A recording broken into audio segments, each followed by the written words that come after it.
Google will have What was that? I'm sure Google will have a replay of everything we have tonight anyway. They're all spying on us. Okay. I missed that one, Pete. I said they're all spying on us. Google Oh, can give us spying. Indeed they are. Well, this is being recorded, so you'll be right anyway. Okay. The year of our Lord 2025, March 17, Monday at 7:30 p.m. 20th. What's happening? 20. The 20th. The 20th today, though. Oh, right. Oh, yeah, right. the date's changed. March 20th. That's got nothing to do with my memory. I was just reading off the paper. That's David's stuff up. The PACA Automobile Club of Australia did hold its executive meeting on Zoom. Present at the meeting. Well, like the way you said year of our Lord, which proves that some of your memory includes the fact that we're a Christian country. No Christian country. Well done. No common era for me, I assure you. Okay. Present at the meeting, any apologies? No apologies. Okay, so there's no apologies to be proposed and seconded.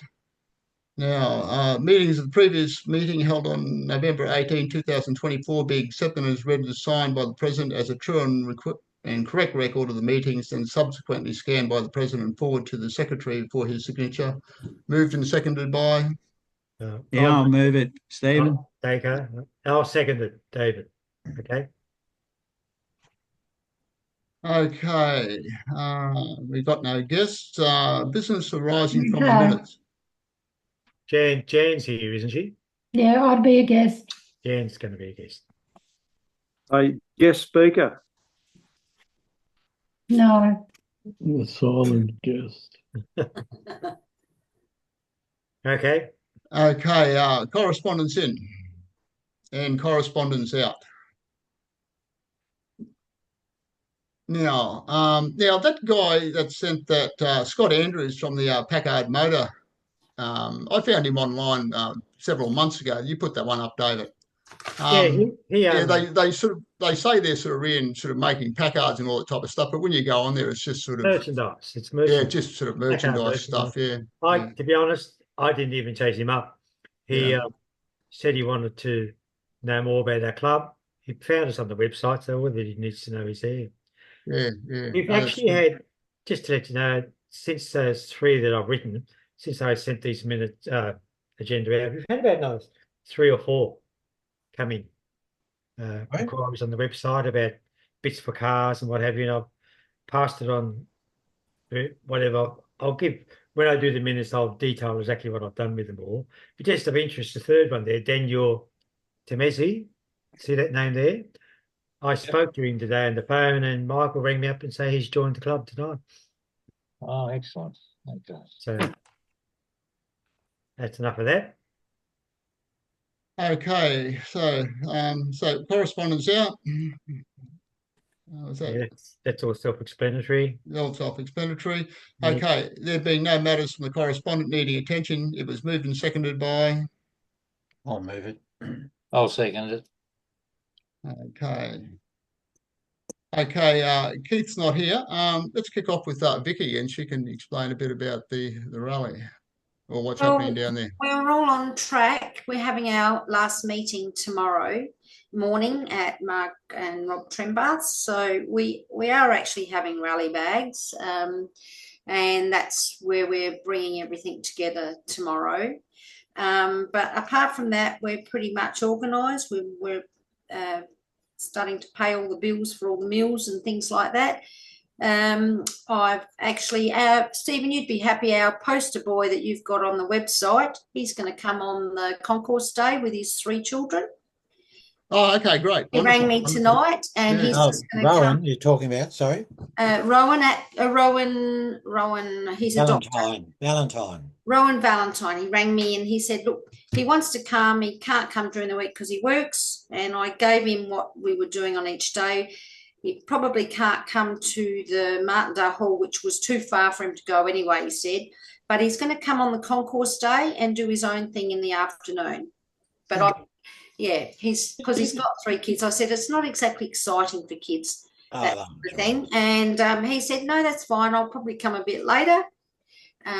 So I have never met him. So he's a doctor, I think. he's a doctor. I think he's a paediatrician. Yeah, when he first joined, I had some. But he's very nice, and we talked quite a bit prior. And I said I'll email him once I know some of our run sheets. Yvonne's very protective of the run sheets. She won't send them to me. So I said I'd let him know in case he wanted to do something else. But he can't do anything apart from Saturday and Sunday anyway. So, and I've had phone calls from other people because of the website, people who want to bring out an elderly person just to look at the cars. So it's all positive. And we're also, Bill Stenson is contacting the Rotary Club and local groups just to let people know that we're in town, basically. That's the way. What's the final numbers? Well, the final numbers, full numbers, are 66 people, 27 cars, but there will be more than 27 cars at the concourse day. Okay. Well done, South Australia. Yeah, looking forward to it. That's all, Vicky? That's all, thank you. Just a quick Okay, question, if I Phil. could. Vicky, when you said there'd be more than 27 cars, that means others that are not attending the rally, perhaps from SA, they'll come along anyway for the concourse. I know that there's I only know of 3 at this stage. Well, one is Rowan Valentine, and also we're getting 2 of, who are you interviewing, Stephen, while you're over here? Brian Brady. Brian Brady, apparently 2 of his cars are coming late on the day as well. Yeah. Okay. He's going to get his kids to drive. Oh, okay. I think. Hopefully that's a caravan in the Victoria, hopefully, anyway. Right. I forgot his name. That's all right. Brian Brady, yeah. No, Brian Brady's got 6 Packards. He lives in Adelaide, southern Adelaide. He's a capitalist. Anyone with 6 Packards is a capitalist. No, what about you then? Who said that? Who said the word capitalist? I don't Did you know say how it? to spell it. Did you say it? I don't know how to. Does that mean I'm a pauper? I've only got 1. Okay, that's the way. All righty. Thanks, Vicky. Take it away, Phil. Okay. I'm in the Vintage Car Club down here in Tassie, and anyway, one of the members there said, I've just bought a Packard. It's an early 50s model. I don't know much else about it, so once I can get in touch with him again and find some details out, I'll see if I can get him to join in with us as well. So it was interesting. He's that young bloke that put his what was it, 200 on the website, wasn't it? He was looking for parts for it or something. Not Michael, I don't think. Yeah. No, Michael's already a member, isn't he? Michael Harrison, yeah. Oh, Michael, the guy with the patrician, yeah, he's already a member. He's already a member. But that's 56 anyway. And you've got another guy down there too. He contacted me on the website, and Bob Davis had given him Morag's name or something, but he never had Morag's number. So I sent it through to Morag, and they're contacting him. Bloke, he's got a roadster down there. He just bought a roadster. Okay. Yeah, so I just don't know his name at the moment. Yes, there's a bit of population explosion of Packards in Tassie at present. So I think we've got about 14 if I counted them all up. So what else was I going to say? Oh, yes, I've done a whole heap of repairs on mine. I've gone through and made sure I can get from Geelong to Border Town on the first day if all goes well. So we'll see how we roll. Mark and Morag will be travelling with us, so they'll bring their tourer. So we hopefully will go in convoy across the great long road through Victoria. So how many Ks is that, Bill? Yeah, it's about 6 hours drive at 60 or 70 k's, so it's a fair way. Yeah, be a few stops because there's not much foot room in the front of a Packard. Something else I was going to say, and I can't think of it. It'll come back to me. Yeah, I've just lost it. But anyway, yeah, we're all prepared to come over, so the boat's waiting for us, and we'll head there on Monday. Should be good. Thanks, Phil. Dacre. Yeah, not much happening over here. We're having a gathering on the 5th of April for everyone. We should get 10 or 12 people there and a few cars. But since I last spoke, we've got Don Gibson. He's found himself a 47 Clipper. I don't know where he got it from. And Cliff Higgs has got a 1939 straight 8 sedan. So we've got another 2 now. Oh, good. Oh, that's interesting. Don's been trying to join up today, Dacre. Right. He had I told him about it, how to do it. Yeah, when he had problems when he went in to pay, the robot wouldn't let him pay. Ah, right. And I'll talk about that later. Yeah. He's not the only one who had that problem, by the way. I understand. But yeah, so everything's going well over here. It's a shame I won't be over there for the rally, but we'll have to see what happens. But yeah, thank you. You're looking younger, Dacre. Thank you. You'll go a long way. All righty. Thanks, Dacre. Lee, take it away. Yeah. Well, I hope you guys did get the Treasurer's report. But if not, I mean, David, that would have gone out to everybody, did it? Yeah, I sent it out to everybody. Oh, great. Okay, that's fine. We're just going through that. Nothing untoward or unexpected. What the hell did I? Oh, that's right. I've got on the screen. So I just looked through it basically on my screen. Won't be a moment. Here we go. Okay. One thing I will say as well is just if you want to get a full handle on the ins and outs of get the detail for any of my reports, Treasurer's reports, just please do open the spreadsheet, the Excel spreadsheet that I sent or usually get sent with the Treasurer's written report, basically. But yes, so essentially for January, February, we end up with a lot of income from renewals, 32 of them at different rates because all the rates are different now.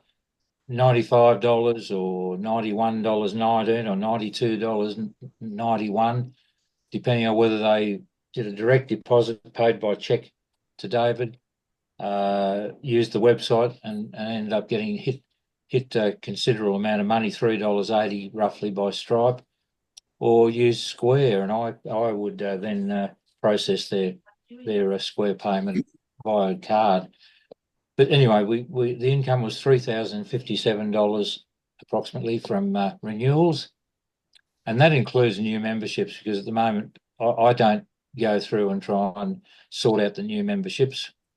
Then the other good thing that happened was a donation of $700 from Jeff Martin, which I understand was and it was encouraged by various members, not to be mentioned, or maybe to be mentioned later, as a percentage of the sale of his car, which was great to see. $700 come in. So total income was $3,757. Then we paid in those 2 months, Jan and Feb, we paid for 2 Packardian printing, postage, etc.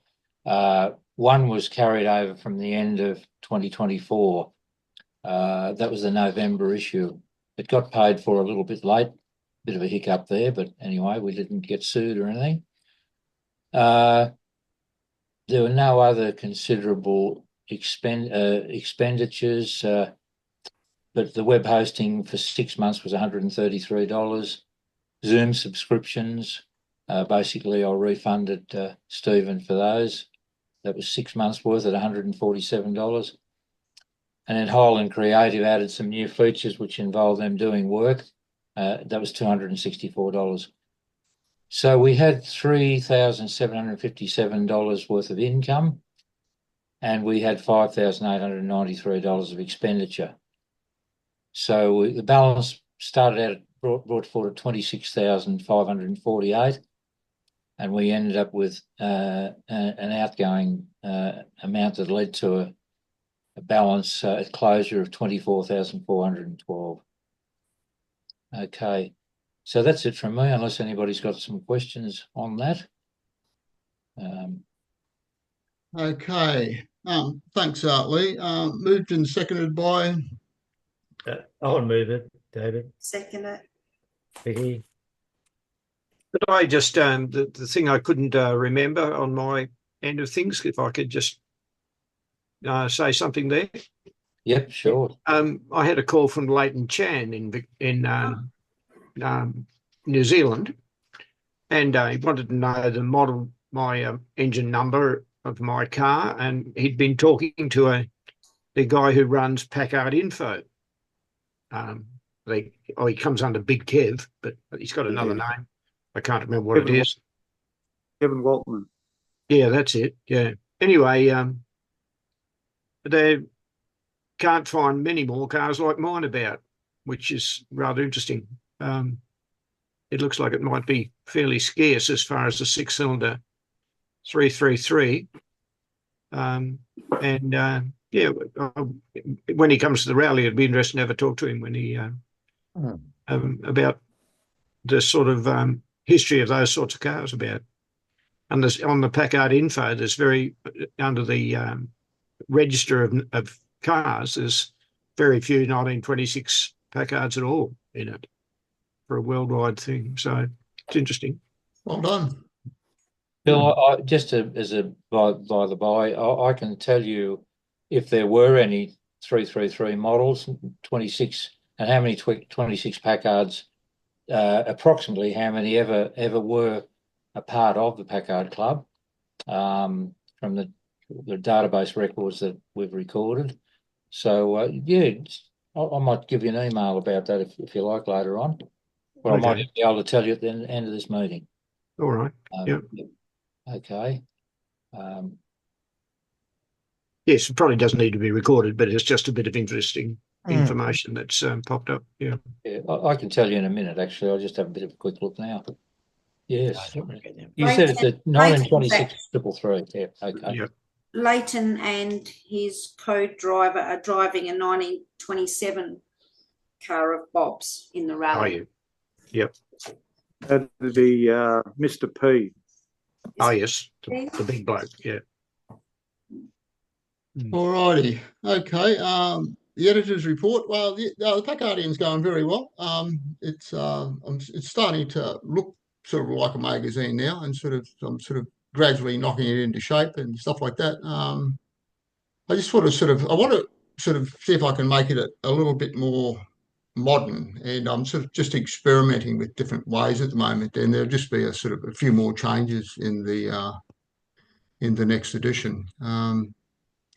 That's about all. But anyway, we'll leave the Packardian to later in general business, and we can just keep on going. Michael can do the webmaster's report with the new coding we've done for the online memberships for next year. You want to do that, Michael? Yeah, well, just basically we came to, and we spoke about it at one of our meetings. We weren't real happy with the messages that were coming out when people hadn't paid, or I suppose the tone of the message and the frequency. So working with Stephen and with Stephen from Highland Creative, we've come up from memory. We've got about 3 reminders before it's actually due. Yeah. We've put some wording in there, and it's quite polite wording. I haven't got it in front of me. I can send it to you if you want it. Yeah. And then on the day it's due, we send out your membership is now due or is now overdue, and you can sit under financial basically. But they've got 3 months. Yeah. We put another one. I think it's about 20 days, 28 days after. 60 days. It's 60 days in front rather than 60 days behind. And there's 30 days. Yeah. So you get 2 months warning, then another one 30 days prior, and then the final one from memory. And the final one. Yeah. And then 28 days after it's due, if they haven't paid, they'll get another reminder saying you are now considered unfinancial if you do not pay by. We've worked it in accordance with the Constitution, which say still considered members for 3 months. So that's up to the end of March. So we've tied it in with that, and we think the messages are much nicer, actually, to be quite honest. It's more user friendly, and I'm pleased with the way it's turned out. I think it's been good.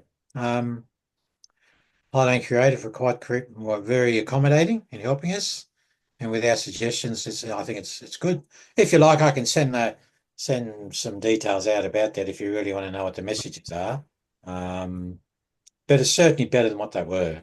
The last one was, thank you for your membership with the PACA Club. You're now cancelled, basically. That was on the day that it was due if you hadn't paid it. So that's gone. That's basically gone.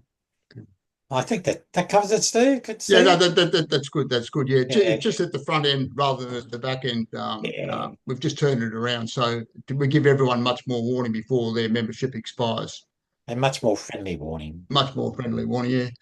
Anyway, no, that's good. The website's doing really well. It's being used by a lot of people. A lot of members are logging on. A lot of members are reading the email. Peter's he's the winner so far in terms of how many people read the emails that are sent out. That was a high of 78% for one of Peter's. That translates into about 120, about 115 emails or something, which about 10 or 12 haven't got emails. And most of those read those emails within the first 24 hours as well. So the club is really responding to those website emails, and it's just very good to see. As far as internationally goes, we've now got about half the people tapping into the website are non-members as well as members at any one particular month. So people are finding out about it on the internet, and they're coming to have a look at Packard cars. They're coming to have a look at cars for sale. So basically the system is working. We've just got to get in there and sort of just promote it more at various opportunities that we can. And I'll keep on doing that as much as I can. Yeah, so that's good. So new members, we'll pop on to new members, Michael. All righty, yeah, okay. We've got 2 new members. One's a fellow by the name of Desmond Hogan. Now, Des was a member bloody long time ago. I know David and I got a gearbox off him about 50 years ago. He lives at Concord, and Chris Ryan and I actually went out to his house a couple of years ago and got a whole stack of Packard bits, which are all over at Chris's house, mainly for later models. Oh, I know the guy. Yeah. Anyway, he's joined the club, and I thought, hell, he's actually put his birthday. He's about 93 years of age, would you believe? And I reckon that would have to be right. But he's got a Packard petition coming from right. Sorry? You'd know him, wouldn't you? Right. You'd know him, wouldn't you, Pete? Yeah. I a 52 Packard from him in 1968, February 1968. Yeah, well, when David and I saw him we were doing up my dad's Packard. That's about 72, wasn't it, David? 72. And he would have been in his mid-40s then, I suppose, or in his early 40s. So anyway, he's got a Packard petition coming from the States, so that's his next project. So good on him. And he joined via the website, which was great. He joined paid via the website. So he's one guy who I've sent him his welcome pack and everything. He signed on. And then just this afternoon, Daniel Temezel. Yeah. David rang me early, said this guy had been in touch with him what was he trying to find out again, David?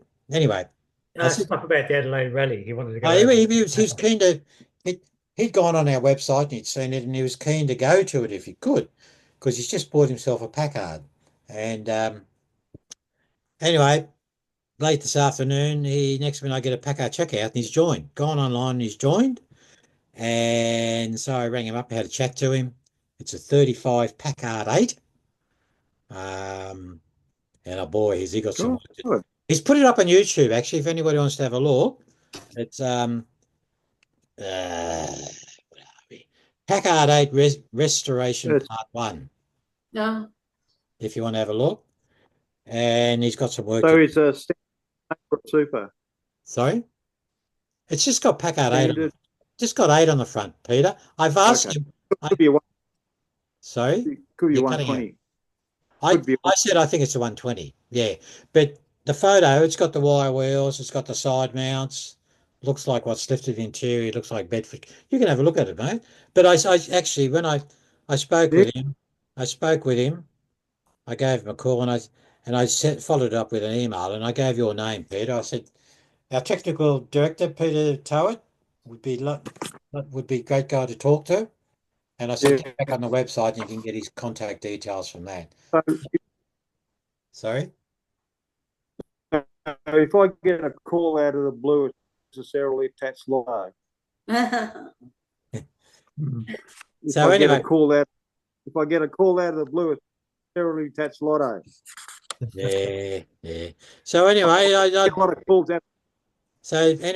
Daniel lives at Mudgee, so that could be a good place to go for a weekend away, I think. He's only a young guy. He's only 45, got 3 young kids. So they're the type of people we want joining the club. God, I hope it wasn't his wife that signed up to the Facebook today, because she was so mudgy and I refused it because if they don't answer the questions, I I deny don't know. them. Did you I leave a deny name? them access. Did you leave a name? No. Okay. Her name's Alison because I rang when I rang him back. I said, Daniel. Okay, that's great. That's Yeah, that's so 10. look, I'd like to move.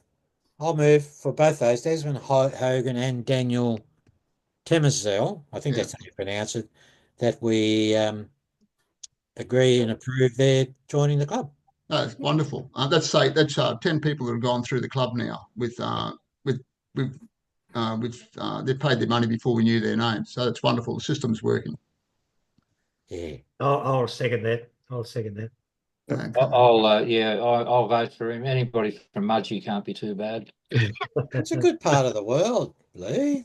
Yeah, well, Weekend it is. I away. mean, a weekend there someday, some weekend would be extra good, I think. Wine sampling, nice. It's a foodie area.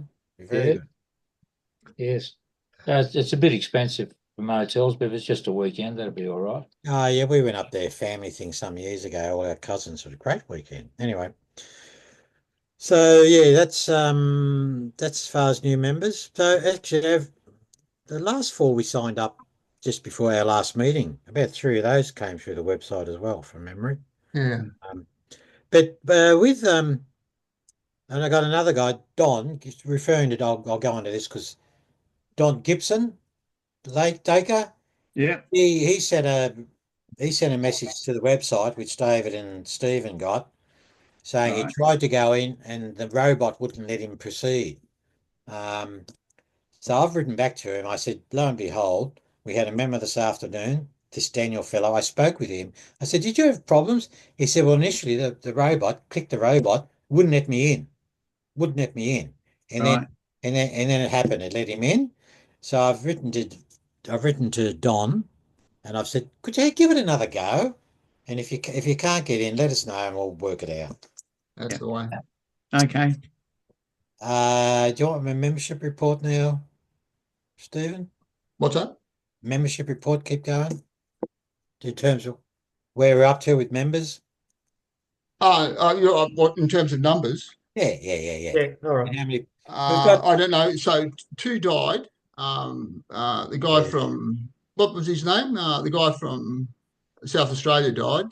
The old guy and the guy from Guy from South Australia. Oh, John Lucas. Yeah, John Lucas. Lucas. John. Yeah, but that was this year. No, Mark Yeah. Breeze. Mark Breeze passed away December. And Mark Breeze died. So that's And the other one I listed was Kevin Andrews, who's passed away earlier in the year. You've been seeing my report, have you? no. Anyway, So I think we're what's that? Up 157 or something. Something like that. I think it's more like 154, but I'll 154. I'll have to check that. Okay. Yeah, more like 154, I think. Yeah, but anyway, we've had 3 non-renewals. 3 people have put their hand up and said they don't want to renew.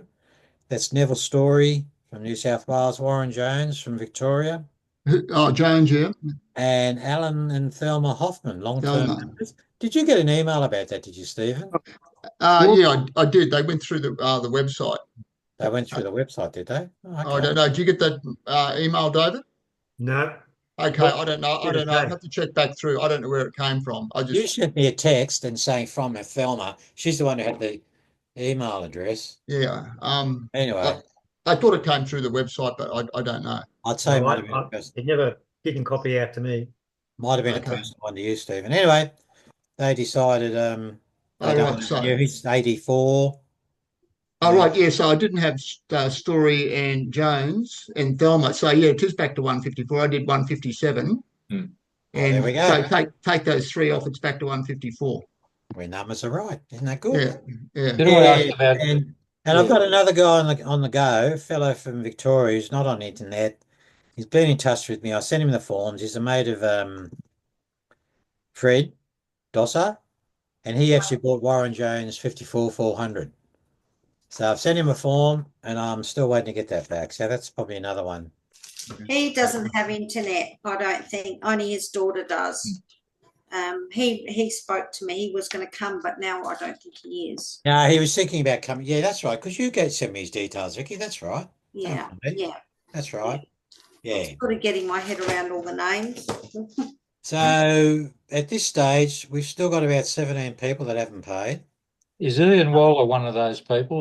Has he come back? Or? Yeah, he's one of them. And what about NASA? I think he might have joined. No. He renewed back in Oh, February. okay, right. He's on your list. Yeah. He's on your list. Okay, thanks. But I suspect there's a couple. A Campbell Wharton. Yeah. He's Victorian. I won't go into details, but I don't expect him to renew. But there's 17, so I haven't had a chance the last few days to chase them up again. They have been chased up. It'll be We really only have 137 paid members.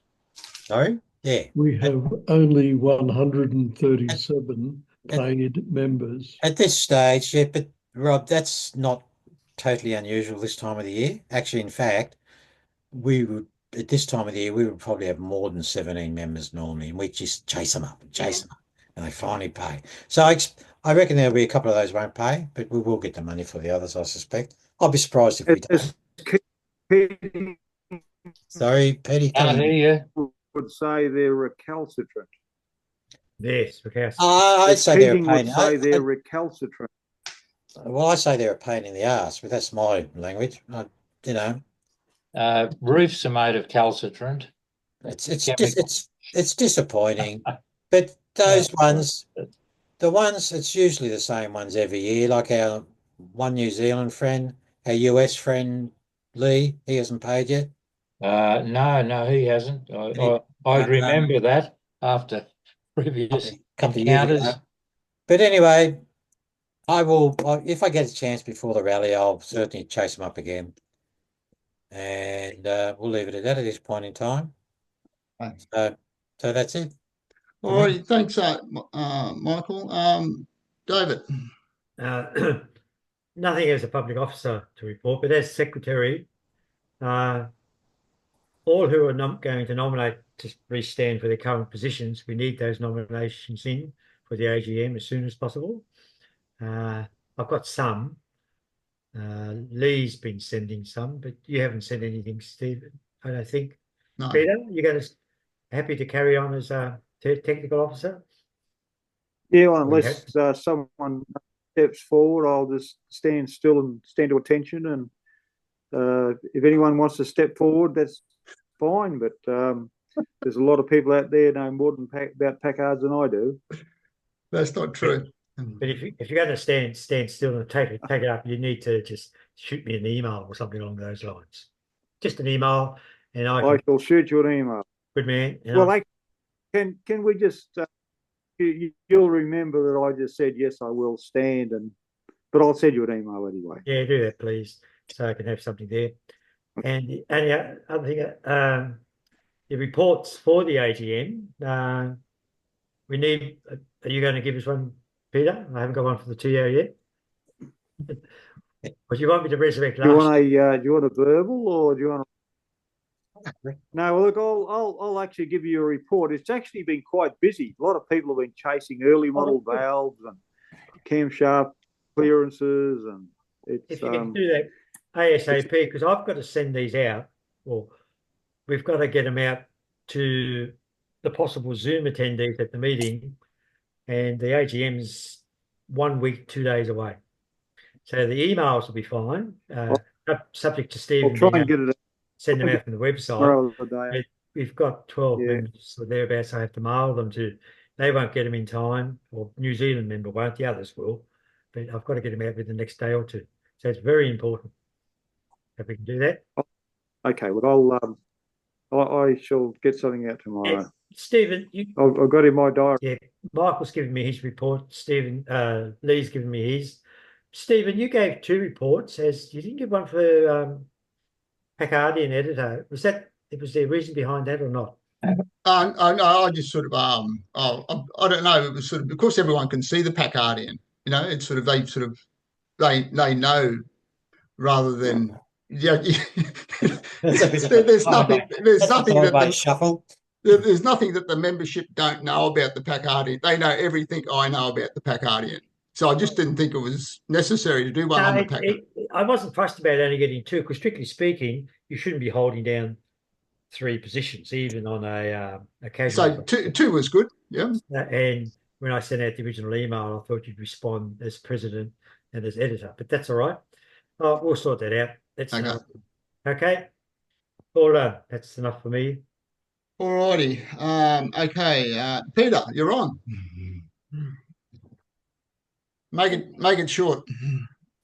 Do what?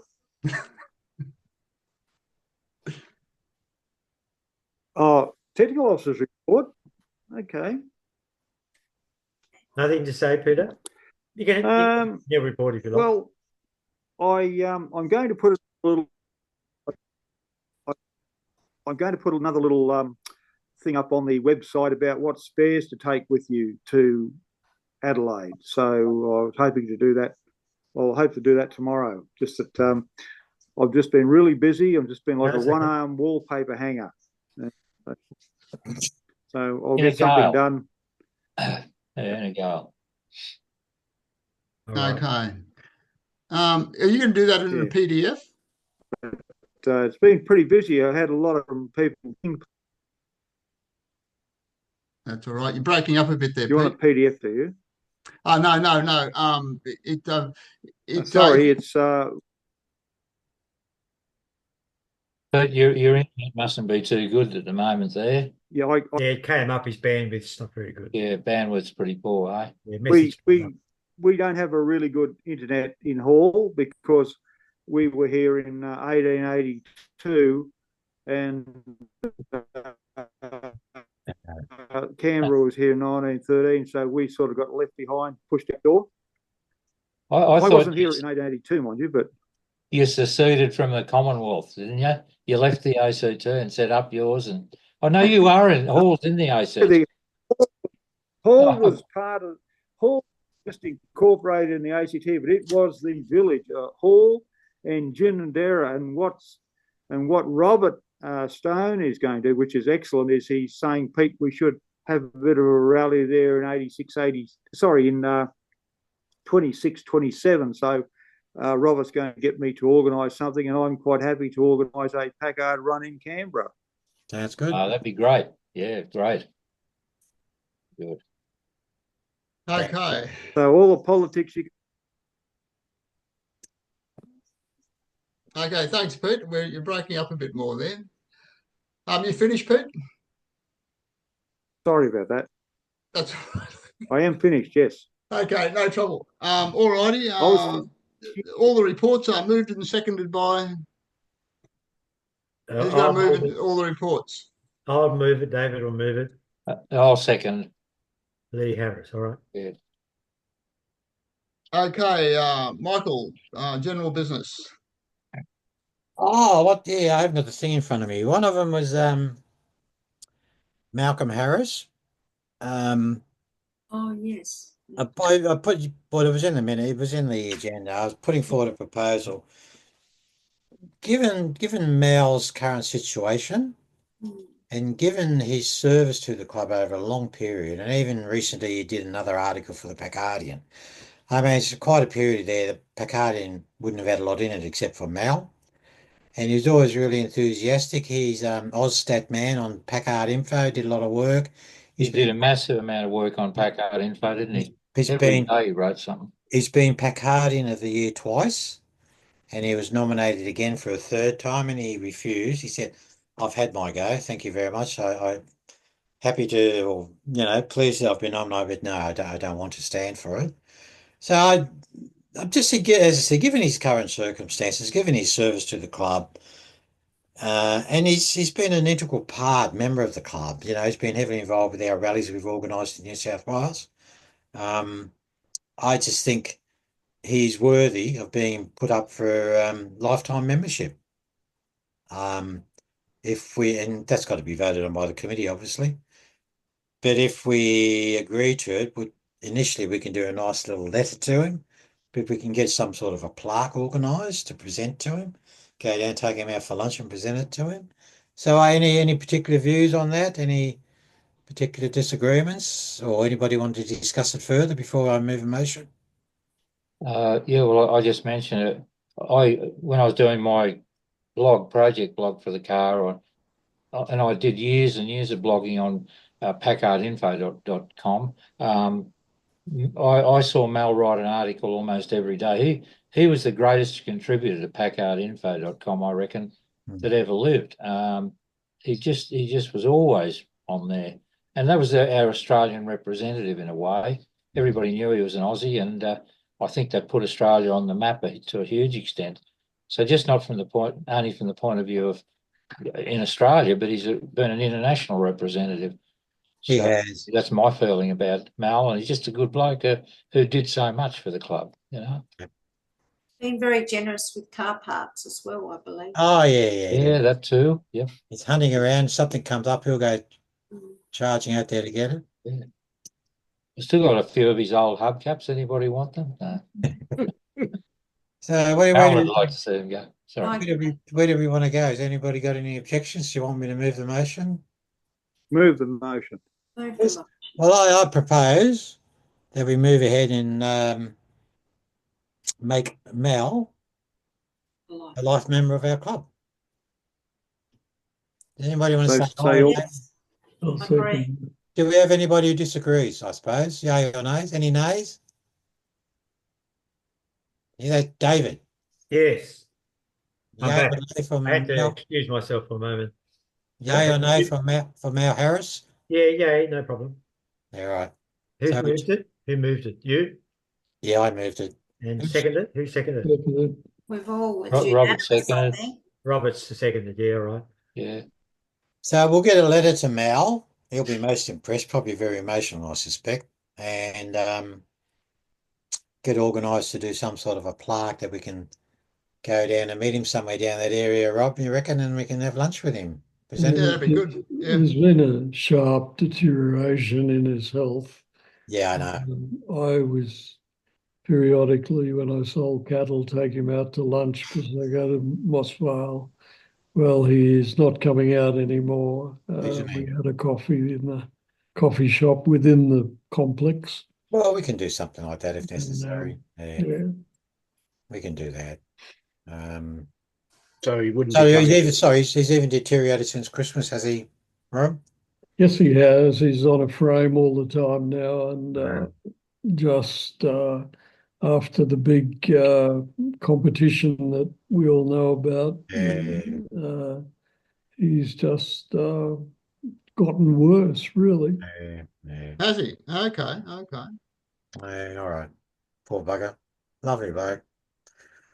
All right. Okay. So the next one I had on general business. Sorry, just before you go, who are life members in the club already? Only Shani Brack. That's it. And Gwen McRae. Sorry? And Gwen McRae? No, she's never No, She's not even on our current database, mate. Oh, no, but isn't And Gwen anyway, McRae... but besides that, she's passed away. She can't be a life member. We did have another life member who passed away a few years ago. All right. Shani's the only one. Okay, so Gwen McRae never was a life member. Oh, okay. Well, not in my time. As I said, she wasn't She wasn't on our current database, on our previous database, I should say. She's certainly in the book, in the hard copy. Mm. She wasn't on the old database Okay. I've Yeah. been using. A lot of people aren't on that. Anyway, that's another story. Oh, okay. Yep. All right. Any other questions, Jan, or comments? So I didn't hear the name of the person who is. What was presented to them when they got their life membership? That's a while ago. I think it was nothing as far as I'm aware. She may have got a letter. I wasn't involved with that process. I think it was presented to her after Robert, her husband, passed away. We went to his funeral. You remember that, Rob? We went to his funeral, and he'd been a long-term editor of the PACA for many, many years before Jeff took it over. And I think that may have been one of the reasons why we made her a life member. I can't recall. I don't remember being there. Who got his 46? Sorry? Sorry? Who got Robert's 40? Who got his Packard? It was a very 46. I don't know. He sold that before he passed away. I don't know. So any other questions? It was a very original. Hello, can't hear. Can't hear, Peter. Yeah, maybe if you moved a foot or two. Yeah, if he moves over to the right, it seems to go a bit better. Okay. I don't know if you're blocking signal there or something, but I think it does vary so much. Maybe just by moving. So when you say move a foot or two, you move. Yeah, that's better there. Move over that way, Pete. Just your body, because you could be blocking the signal from your modem. I don't know. Anyway, possibility, I suppose. But then I'm out of view of the ASIO camera. That's better. That's it. We'll go with the next proposal I put up. And we've had a few conversations about what can we do for new members when they join. And at the moment, they're all right. We with our welcome pack, I sent out a nice letter, signed off, welcoming to the club. In the past, we sent out the Constitution, hard copy. We sent out our little membership book. We sent out windscreen stickers, which Mal actually arranged those some years ago.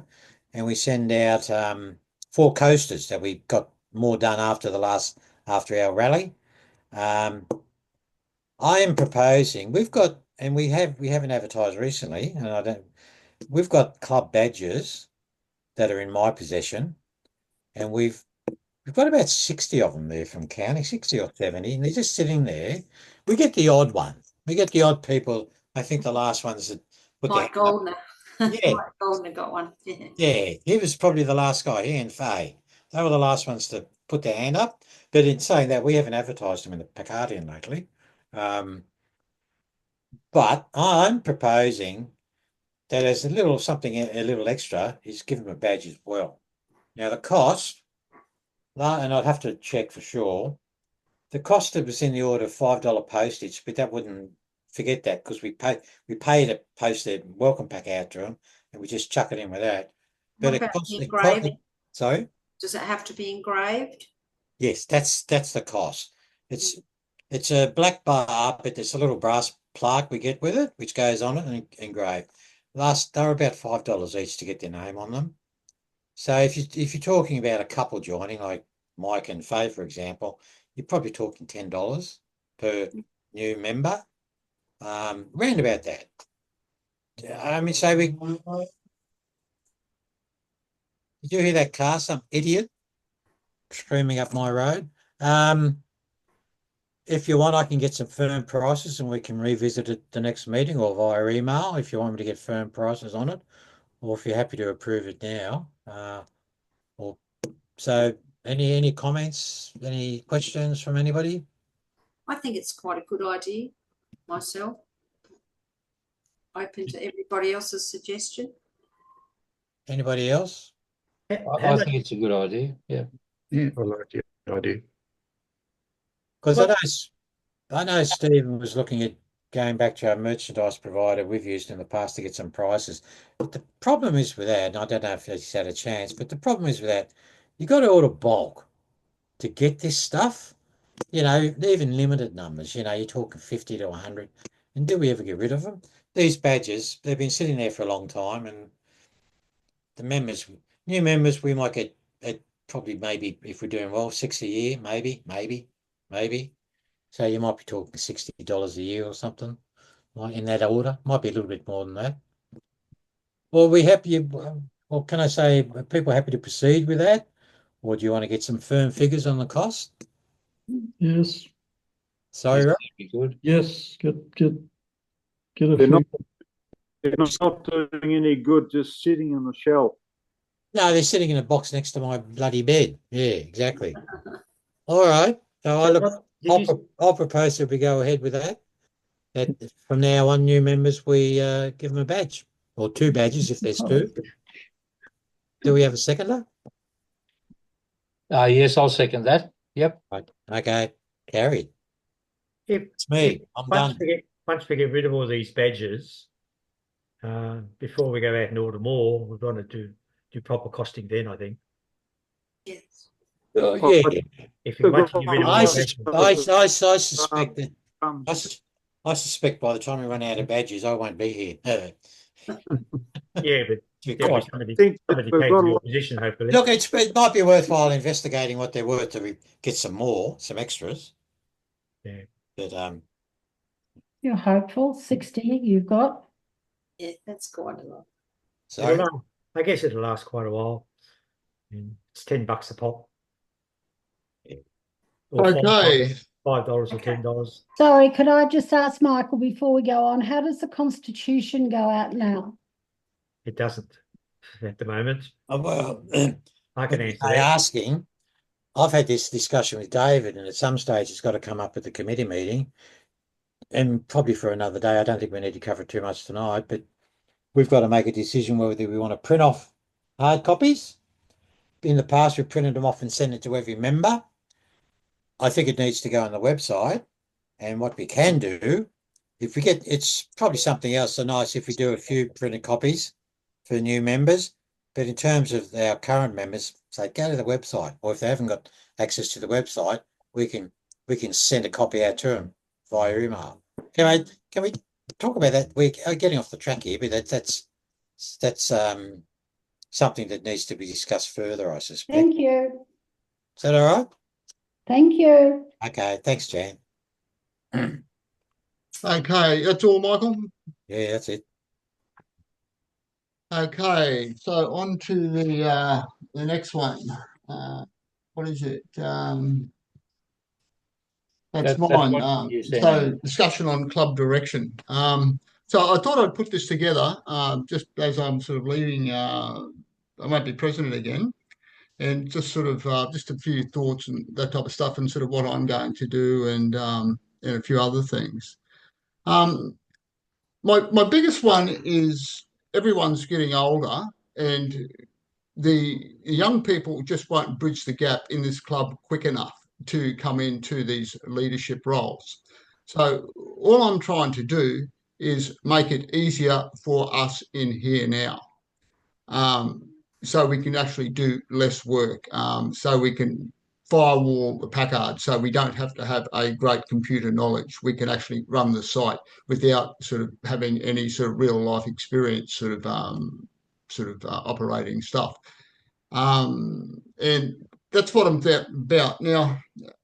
As I've sort of been sort of tinkering with the website, I've sort of just coming to the realization that with WordPress, even though once you actually buy plugins, it doesn't entitle you to further updates. You only get updates on what you've got at the moment. And some of WordPress plugins aren't kosher either. They say just our main one, for the first up, it costs $300. Then for the to renew, it costs $600. And so if you don't pay for the renewal up to $600, you cannot access those further plugins that they will give you. And this is the sort of where WordPress and all the app makers and the plugin makers make their money from in WordPress. I just get so many emails a day just offering new services on WordPress. And so I've been sort of talking to Highland Creative about this and what is the best way to go. And I seriously think that the best way we can do and to safeguard our limited knowledge when it comes to IT and going sort of online into their websites and downloading the existing plugins and all that would be just to see if we can firewall the whole lot and buy the plugins outright. And so that then would give us sort of peace of mind that our website will not be corrupted, it will not be hacked, and we have all the genuine plugins that we need.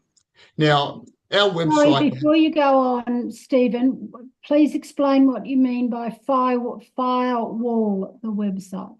Okay, if we firewall the website, not rely on old people like me that hasn't got a background in sort of computers and websites and all that type of stuff. At the moment, all I have to do is go onto the website and go to an icon called updates. Now, all the updates are listed, and all I have to do is click on individual updates. If there's 8 of them, I have to click on 4 at a time and just check once they're updated into the website that the website is operating. That's all technically I am required to do. And it firewalls the website, the security of the website, the integrity of the website from being hacked or being corrupted in some way from a person who is not fully experienced in how the website operates. And that's what I meant, to firewall it against our lack of skills. But Stephen, isn't it more? I understand that the plugins are updated, and a lot of those updates are security updates. And the biggest way, from my previous experience with the Bridge Club here, is that if you leave one of the plugins and let it get too far out of date, people can come in and get access to your website illegally, hack it, do naughty things, put it off the air, etc., which happened to the Bridge website. And the main reason for you continually updating the plugins, which costs a fair bit of money, and you've given figures here, is so that the hackers can't get into the website because you've got the latest software there, essentially. So is that That's what you're exactly right? Because, yeah.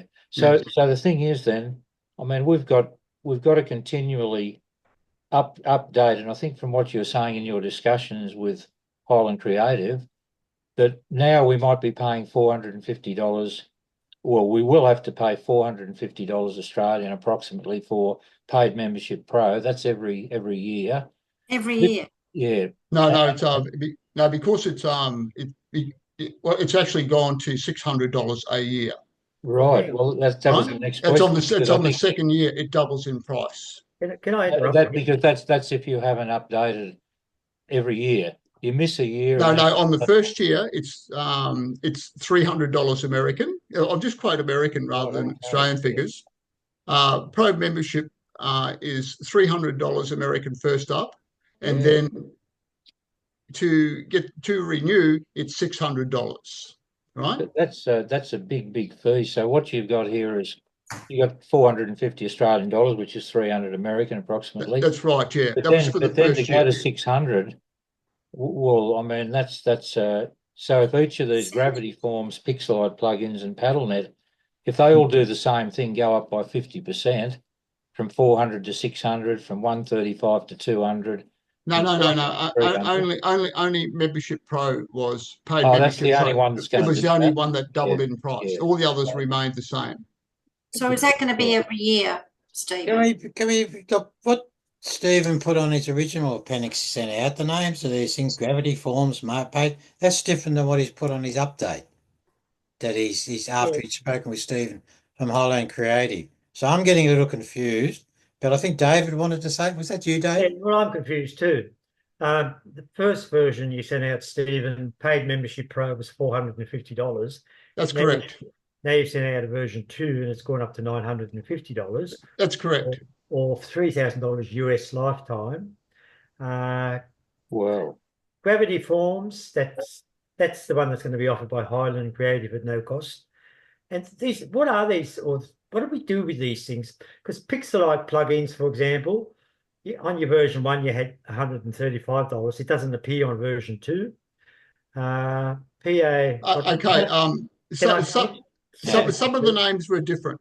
I'm in a meeting. Because PaddleNet was 200, that's disappeared. Now we've got Publish Press. That was 0 on version 1, but now it's $204 on version 2. Elementor, it's going to be no cost. And then we've got Events Management at $157, which all up totals $1,311. Now, when we first entered into a contract to have this thing built, now I appreciate costs do go up, but the original contract, we were told the initial recurring costs would be $594, and that was for membership plugin. Nothing was mentioned about any of these other things. We were aware of recurring hosting costs, $325, and we were made aware of $396 per annum updates and backup, which I understood from memory was going to be done from somebody disappeared. Who's just which I understand was going to be provided by Highland Creative for the first year until you, Stephen, or Webmaster, whoever got familiar with the system, and then they would take it over. My point is, it's gone up. It's more than doubled to what we thought it was going to be, notwithstanding the fact that prices do go up. But we're now proposing $1,311 per annum on recurring costs. That's just for the first year, as opposed to the $594, which was part of our original quote, which we paid for, I understand, when we paid for the original quote. So had we known these sorts of expenses were going to be down the track, we might have looked into it a bit deeper. I don't know, but it's okay. I'll just go back one thing. We don't have to renew, right? We do not have to renew. We can not pay another cent, and the website will keep on going. Yeah, but can I what about the firewall? What about our protection? Which of these plugins that you're saying you've been advised we should have by Highland Creative? That's okay. How many of those have we got at the moment? Which ones are we using at the moment? Are you able to tell me? Is it the Membership Pro? Is that the only one we've got operational at the moment under our current contract that we paid for? Do you know? How do you mean they've all been paid for? Well, if they've all been paid for, how come they didn't? We weren't told there was going to be ongoing with. No. You just listen to me. They're not ongoing. I'll sit back and listen. They're not ongoing. We don't have to pay for them again. But they did say membership plugin would have to be ongoing. Is that correct? No. It doesn't have to be. It doesn't have to be updated. We don't have to pay another cent. The trade-off with that, though, if I can just mention this, the trade-off is the security issue. Each of these plugins, just like any software, like Windows started out as Windows 7 and went to 8, and then now it's Windows 11. This same thing applies here, where the plugins, and we have quite a lot of them, whether we have to pay much for them or not, I don't know. But Stephen's got a price here, at least for paid Membership Pro. But if we don't upgrade them, then we run the risk of hackers being able to get in there into our website, because they're a backdoor for hackers if they're not upgraded. Now, we're told this, and a lot of it's guff, because they're trying to sell this stuff to us, selling software, just like, you can still be on Windows 7 and it'll still work, whereas Bill Gates would like you to buy Windows 11 and pay dollars. But there is that possible risk that if we don't upgrade things like paid Membership Pro, and I didn't have a clue about what it was going to cost us, I had no idea at all, but if it's $3,000 for a lifetime subscription, I don't know how we would afford that, and I don't know whether we get the value out of it. So I think what Stephen's saying is that if we don't bother to upgrade, we'll just live with these old ones, and somewhere along the line we might get hacked, but hopefully, fingers crossed, we won't. If we Is get that- hacked, we're going to pay a couple of $100 an hour for somebody to resurrect our website. Okay, sorry. Is that 3,000 US or 3,000 Australian? No, it's $2,000 US. Now I just got the last offer just a while ago. It was $2,000 US plus you get your $600 off, and so that came back to about $1,500 US. Yeah. Now I don't know whether. Go on. When they say lifetime membership, what are the recurring costs after we pay the lifetime membership? Oh, there's none. It's no recurring costs. Okay, well, I'll just pay that. No. But there are other charges as well, because this is just one of them. What are the other charges? But we don't have to we don't have to pay any of this stuff if we decide to go ahead with it until August anyway. We've got up till August, haven't we, Stephen? Yeah, we have. Yeah. So, we don't have to run off and say we've got to pay it tonight. But where I was coming from, I just want to get some clarity on what these ones were for. The paid membership, that's pretty well clear what we're doing, what you and I do now. Is that correct, Stephen? That's what that covers, Membership Pro? Could you repeat that, please? The membership Pro. I just wanted to get what these things actually do. The paid membership Pro, I'm assuming that's a program we're using and I'm using when we get. Yeah. We need that. We can't get rid of it, to be quite honest. We can't. That's right. But hang on though, sorry, can I just say we would not be getting rid of it. We've bought version 1 of it, like Windows 7. Yeah, I know what you're saying. Yeah. And that Windows 7 version, so to speak, in a manner of speaking, we've bought it, and I don't think we're paying rental on it. We paid for it, but if we want to upgrade it to get the latest version, now I think that's what Stephen's saying. Please, Stephen, could you say whether we are paying a rental for paid membership Pro and we have to pay some amount every year, or have we paid in full for this version of it and we don't have to upgrade it? If we pay in full, there's no more rental. Sorry, but hang on, but we have paid for a version. That's the one that's in there now, and it's paid. That's correct. That was paid up till August. Right. But what happens if we don't replace that? If we don't load a later version than that and pay money in September this year, does this thing stop? Does the website stop working, or that feature stop working? No, it won't. Okay, so we've got something in there now that can be used for the next 5 years, say. We don't have to worry about it, except that we could get hacked if it's an old version and not very secure. That's right. That's right. Okay. Does it slow things down though, or anything if you don't do the updates? No, it wouldn't slow things down. All it will do is it won't get some new features that would be in a later version. A bit like comparing Windows 7 with Windows 11. Yeah, I know. People mightn't think Windows 11 is worth paying for.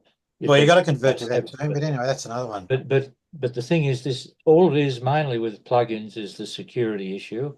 In a world where everybody wants to break into a website and try and do nasty things for whatever reason, all the plugin providers say security updates are in this upgrade. Yeah. Okay.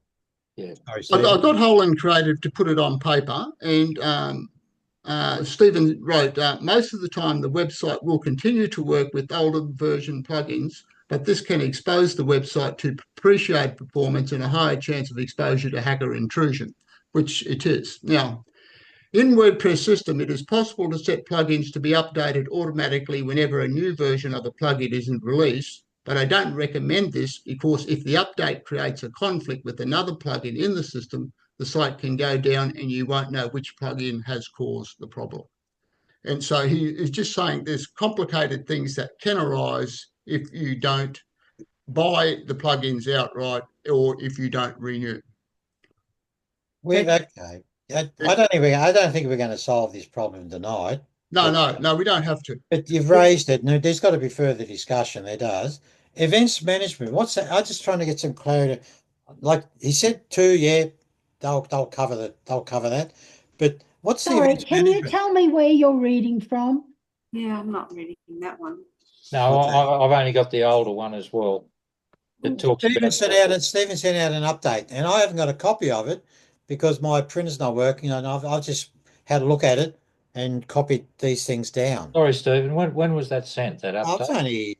Wait a minute. Wait a minute. I don't know. Wait a What's minute. the before I one went to on the hospital. bottom of the Just hang on a agenda? tick. I'll find it. No, it's not that one. Plug Jan, in It was update sent 15th 5 March. days ago. 5 days ago. 15th of March. Stephen did send an update to update, and he headed it up. Executive meeting 17/3/25, update on website plugins. 2 plugins to be provided by Highland Creative at no cost to us, and 3 plugins which we've been talking about, which will cost us either $1,300 per annum, or we can buy part of that outright and what have you. Yeah, Stephen definitely sent an update, and that's why I'm talking about It's on the version 1 15th and of version- March. 15th of version 1 and March. version Send 2. it to all of us. Send it to all of us. Yeah. Yeah, Okay. Version 1 and version 2. I haven't looked at it yet. I looked at the other one. Yeah. I'm afraid, you know, Robert had a science teacher once that said once for the A's, twice for the B's, and 3 times for Robert Stone. Well, we've had once for the A's and twice for the B's. We now need 3 times for Jan Stone. I still don't understand what the firewall is, because my understanding is what I thought that Lee said, that it stops people getting into the website. But Stephen, you say here, I believe we No, need... that was just being metaphorically speaking, Yeah. right? It wasn't a technical term that I was suggesting we put a firewall around. Shit, I can't understand it when you're talking English, let alone when you're talking metaphors. Okay. I've got to say, I didn't understand it fully either. I've always thought of firewall as being the thing that. No. That was just that we guard our website. A poor choice of forward. words. Anyway, can we go back to this events management? What does that do currently, Stephen? What's that? Events management. That's one of the plugins. This one here. Yeah, event management. Well, it probably updates when we put events on the website. It allows us to just do it on a daily basis. New plugins Is that there now? to make it easier and stuff like that, and go on. I'd like a bit more detail on that. Do we need that? Yeah, we can go on the website. We've got to be able to go on the website. And I had a look at it the other day. Basically, what I used to do on the old website, and you can go in and update, put your events on it. And I'm assuming this will be similar. But is that all it covers? That's all it covers? Just actually going on and listing events? Yeah. We've been listening. Have you been on there? You're saying now we have to actually pay extra for that thing that's already on there? No. It's for updates. For updates, you're talking about. Oh. Updates. Essentially, it's essentially their software updates. Do we need the possibility, as Stephen has said, and if what he said is spot on, if what it is that we don't necessarily have to, providing we've bought these and Highland Creative has put in fully paid for plugins, the software has been paid for and it's not rented, then these may not have to ever be upgraded, but we run the risk of, if we don't do it, of being hacked, or one day our website might stop working because one of these plugins may not be compatible with WordPress. Now, that's a very rare thing to happen, but it's a possibility. I think Highland Creative was saying that you could plug in an upgrade for a website plugin, and you might find that it stops your website from working, and then you're in fairly big trouble. But you can reverse the plugin, get rid of it, take it away, and go back, revert to the old one usually. But am I allowed to suggest something, or am I not? Do I need to tell Robert to suggest it? Go on, Jan. I don't think any of us know enough about this. Any of you, including me being a visitor, know enough about what it is. Stephen, I think you're going to have to do something that's a bit more explanative of what all these things are, and perhaps include the material that you got from Creative Highland.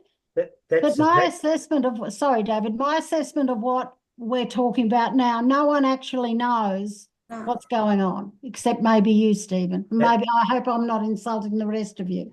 No, that's exactly what I was going to suggest to Stephen, considering that we were told ongoing costs would only be $5.94 per annum, and that was last year, of course, and we know that would go up. We fools if we didn't expect it to go up. Now we're looking at a figure for all of these, and that was only for membership plugin. That's the only thing that we were told was going to be an ongoing recovery cost, and it was going to be $5.94 per annum. Now, as I said, now we're looking at $1,300, so that's a bit of a surprise to me. I don't understand why we weren't made aware right from the start that we would have all these extra things we have to pay for. That's beside the point. So what I would like to know, for my edification, is what are all these things? And I'd like something from Highland Creative to explain what is Membership Pro, what is Publish Press, what is Elemental, what is Events Management, and all those things, to know exactly what they are, so we can determine as a committee, are these 100% necessary, number one, because at the moment, we're not rolling in money. And if this cost is going to go up every year, we're going to get to the point. No. Well. Let me finish, please. We're going to get to the point where we're going to have a cash flow problem. I mean, I've got Lee's annual report for the AGM, and our income versus expenses, our expenses exceeded our income for 2024 by $3,000. So, and admittedly, we paid for $6,000 for the website out of that. I know that, a one-off expense. However, the one-off expense seems to have these ongoing costs, which if they're going to go up the first year we're away from Highland Creative, they're going to go up again. So we need to look at long term. Is it going to be good for us? I'm not keen to expose ourselves to hacking, because I think that can cause us a lot of problems down the track, and it will, and a lot of extra expense if we have to get an expert in to sort the things out. As Lee said, don't pay for updates, but you may have a problem down the track. And I'm inclined to think, well, if that's going to be the case, we're going to be forced to spend money. So it's better to spend a bit of money and cover our butts. But having said all that, before I say yes, I agree 100% with Jan, we have to know exactly what we're paying for, what it does, and we can make a decision, because we're all novices. We are all novices, haven't got a clue what this is about. We need to know exactly what this is going to be, and we need to plan for that. And Highland Creative have given you a letter, you read part of it out. I'd really like to see from the horse's mouth exactly the benefits of all this stuff, why we need it, and what it actually does.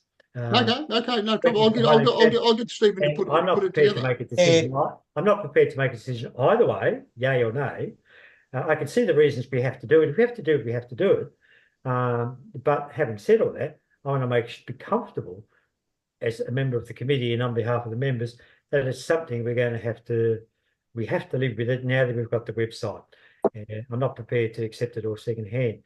And that'll segue into the next issue about where we're going to get our regular money from. Peter's kindly offered to donate some money, but we can't always rely on donations from our members, and we shouldn't rely on donations from our members. We have to set up our business as such that we can pay for everything that we need and want to have from membership prescriptions to the club, not rely on people giving us donations. So we have to look at the other side of the equation, which no doubt will come up later, in regard to how we're going to pay for everything that we want to have or have to have.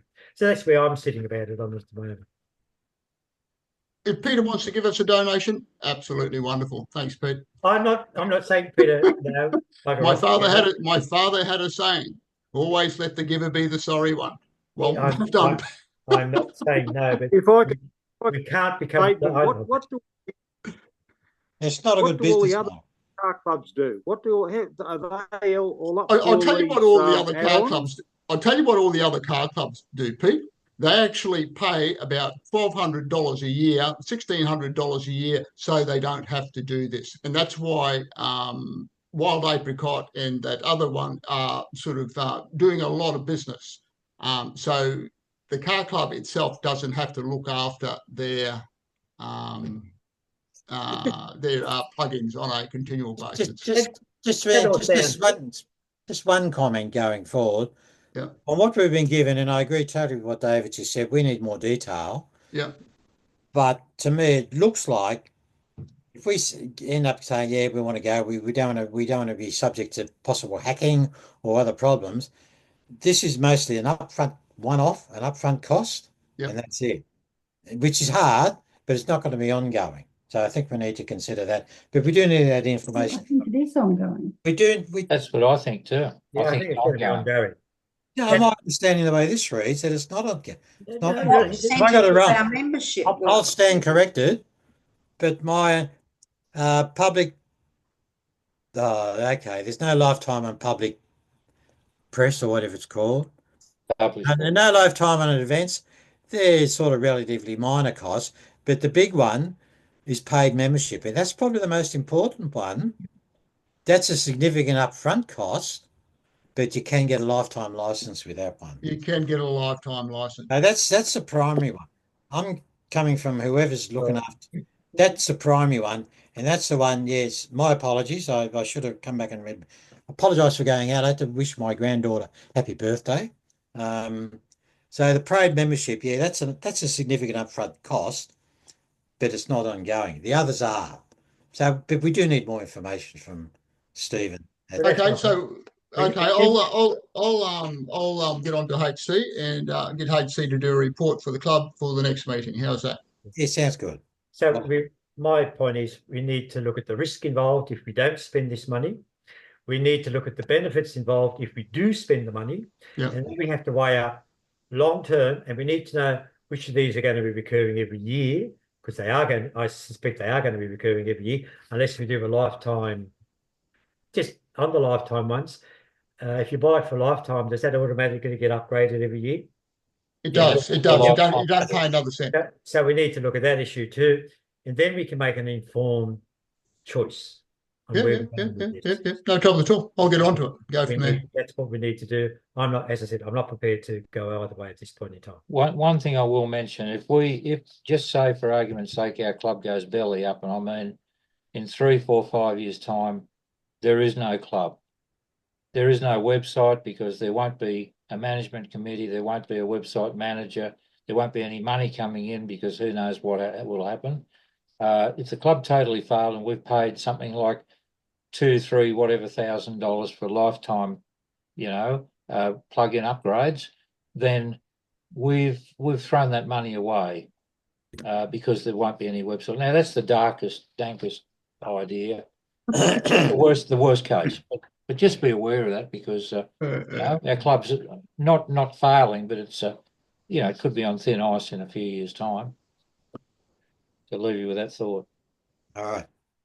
Okay, that's enough. Okay, I'll go to HC and do that thing. Now, just move to the next one. I've decided to resign as PACA editor in 2 years' time. I'm a screenplay writer and I've written for 25 years. Now, I've stopped writing my screenplays. Now, I want to get back and I'm sort of running out of creative mojo. And to write screenplays, you need a lot of time and dedication and commitment. And the PACA is taking all my creative mojo away. So I'm just going to do another 2 years and then I'm going to hand the PACA over. Now, as I've sort of basically said, it's quite a big effort doing the PACA and if you can find another editor, that's great. If we can't, then you've got to consider maybe going to a newsletter, and that's all it is. I'm just sort of basically saying I'm only got another 2 years in as editor. That's if we can't. That's if nobody else wants to put their hand up. Basically, that's correct. Yeah. That's something we should be targeting. Yeah. I mean, say you've suggested that we have a little chit chat after the AGM at the Peter's trying to say something here. We're not hearing you, Peter. Sorry. Yeah, but I was saying something. Okay, that's all. It's okay. You sure? I'm just trying to say that Stephen has established a style and he's established a way of doing the Pacardian that everyone likes. And when he drops this football, there's going to be no one to take it up. Well, that's what we should be trying and encourage somebody else to do that. I think Stephen's done an admirable job and a very great deal of work. I'm not saying that I absolutely love the way the Pacardian is, Stephen. I was going to talk to you about this offline, but I think that it is going. Yeah, I think it needs to be not going too far towards moving away from a prestige magazine. It's newsy, but I think that I've got to say, we had some visitors staying with us, and I got out one of the first magazines that you and Jeff worked on together, and I said, which magazine do you prefer? And I said, this is the Packard Motor Car Club, and it's a prestige top of the line vehicle, and it was for many, many years.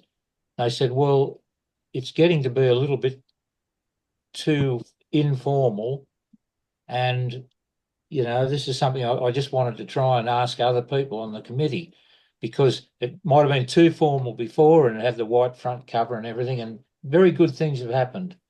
But if it goes too much towards being very informal, does it reflect the fact that Packard was a prestige car?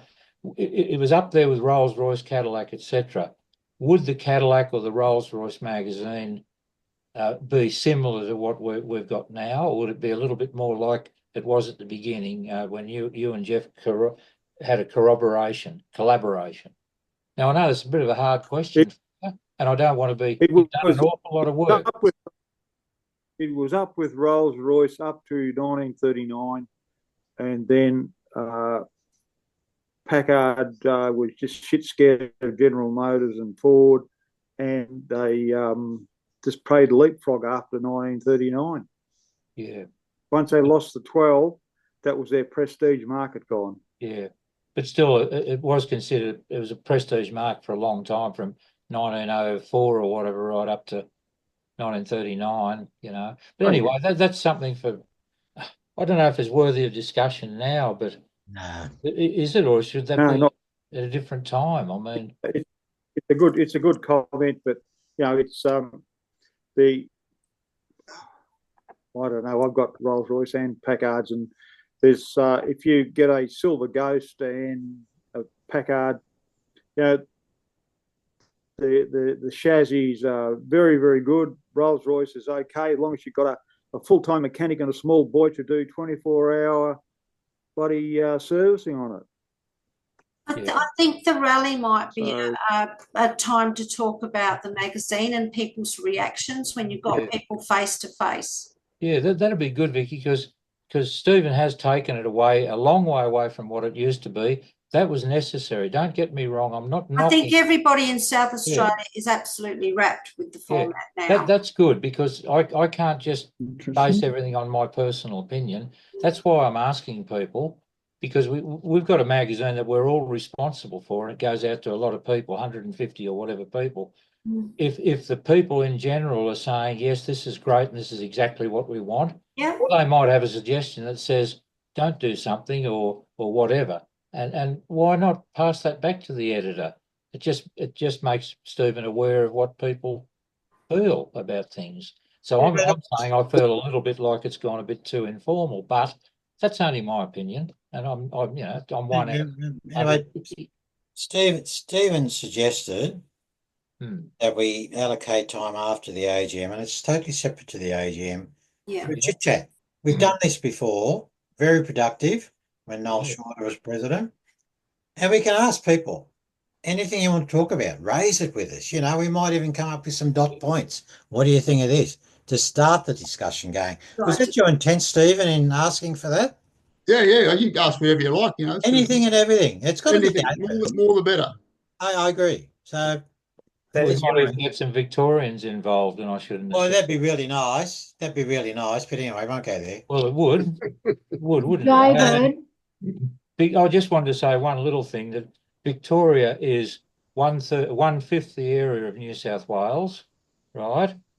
and they're a lot closer together. And I'm not saying that we do everything real well, but I'd like to see them on the committee, and we all would.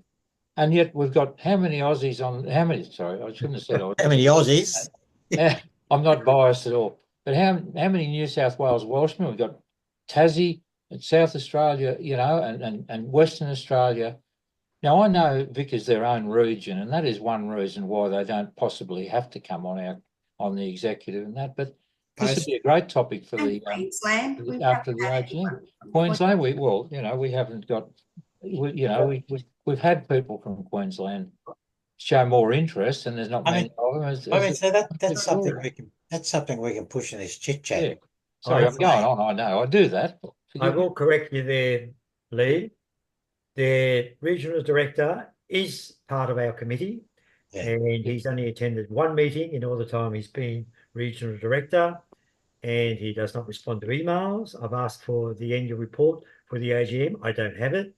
I've emailed the treasurer and him to ask for the financials for 2024, which is supposed to be with us prior to the AGM. That went out when I asked everybody for the reports, and I haven't got anything back, not a word or anything. I'm not chasing them. I couldn't be bothered, to be quite frank, but they are supposed to have representation in our committee, and with work we've done, and with the things we came up with, the new constitution, etc., I personally find it very disappointing. They've set themselves up not to be part of PACA. Yeah, so that'll be a good discussion, won't it? Eh? Well, you can't say you're a bunch of slackers. No, we won't do that. Come on, Dan. Speak, Dan. David, Yeah. how would you organise this chit chat afterwards? It can't be part of the AGM. Are you No. going to have it as an ordinary meeting? Are you going It's- to have it as a chit chat? And there will be a new president then.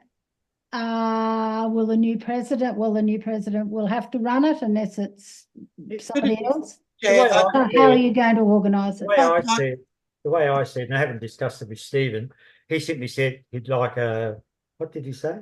Also, would it be possible to have a general club discussion at Barossa after the AGM when we had 60 to 80 members present and hopefully some Zoomers?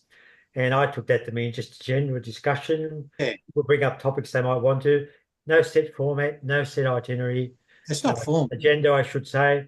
Just throw the floor open for people to bring up something that's bugging them. Or maybe this They're happy committee with- could come up with some dot points. Some dot points to That start. may be appropriate. If anybody can contribute in that way, by all means do so. But I think just have the floor open for an extra hour or so, perhaps after the AGM. I've already told you, Vicky, when Vicky mentioned herself that the South Australian people want something like this. And I said, well, Stephen's already suggested it himself. It cannot be part of the AGM because we've already sent out an agenda, and that's specifically AGM business. Chit chat afterwards just to discuss general issues that may be bugging people or whatever they feel they want to contribute to. And who's going to run it? Sorry? Who is going? You need someone I think to run it. Stephen, the current president should, because it's been planned before the new president, and we're not actually going to have anybody to run it. We'll just simply say, okay, floor's open for discussion. Who wants to talk about this, that, and the other?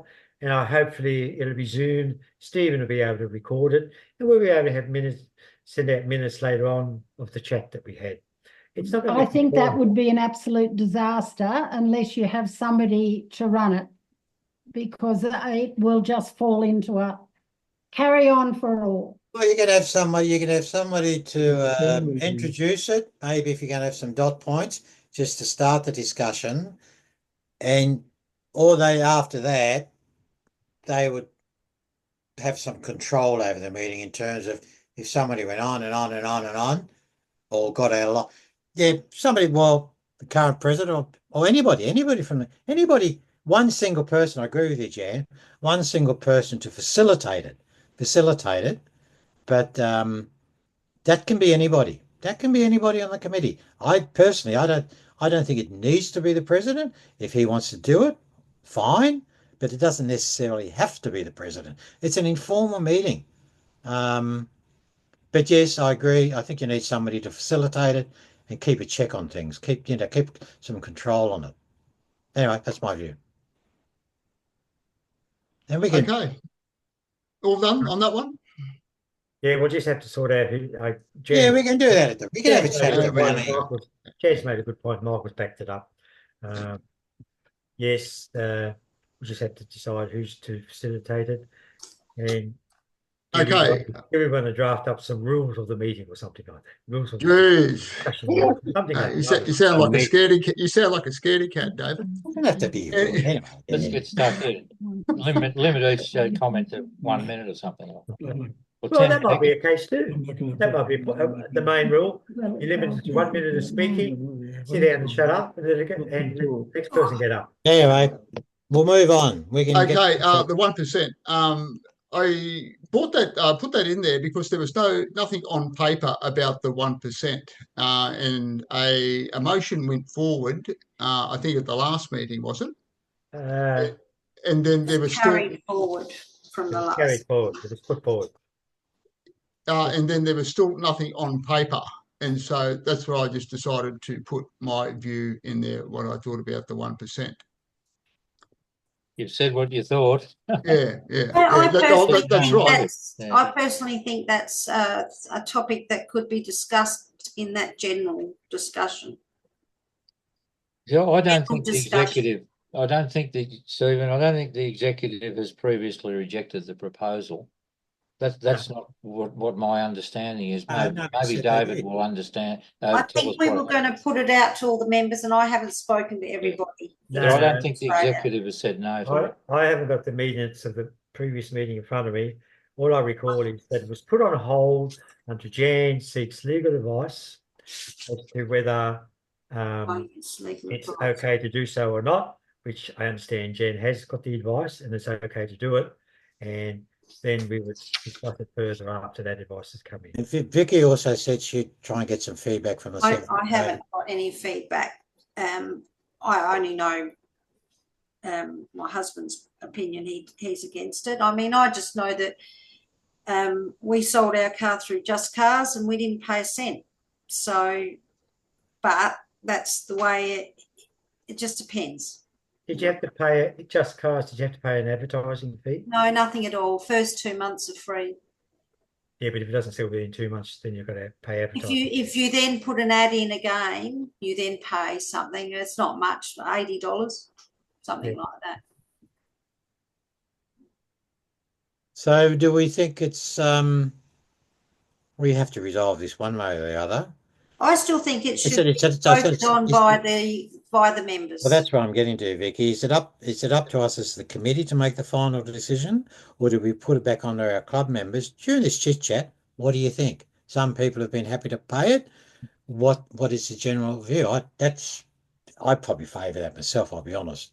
But others might. Where are you going to get the money to run this club? Yeah, where are you going to get it? Good it's point. Running at a loss now.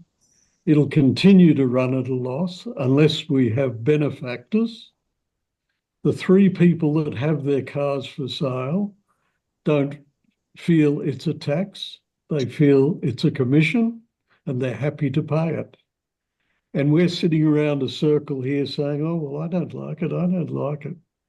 Put the numbers together and you'll see that the club can't go on spending money like it does and not having an income other than the subscription. I find the word tax for it offensive.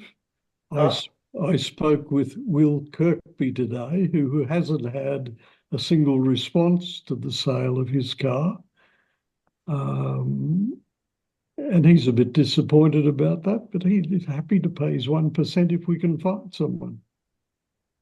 Or someone looks at our website and purchases his car, he will pay 1% of $300,000. Willingly. I agree. That's my case. Look, I don't want to push you to do it. That's not my role. I have spoken to 4 prospective people that may want to be president of this club out of New South Wales.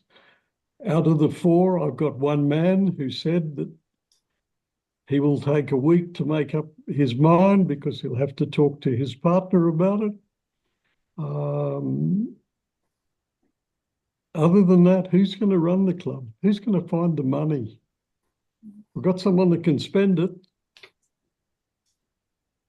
Yeah, just as part of Robert's, I should be able to say to Vicky, what profit is going to come out of the rally and go to the coffers of PACA? Yes. Has that been budgeted or thought about, or? Well, we know we profit. I'm not the budget person, so I'm sorry. Yvonne and Bob have done all the budget. When we built the website, it cost $6,880 approximately, say $7,000. But most of the money that built that website and did other things during the year came from donations that totaled $9,500 in 2023. Now, there's some very, very big donations that were made. Peter knows that, of course, because he helped very generously. We had nearly $10,000 come in donations in that 1 year.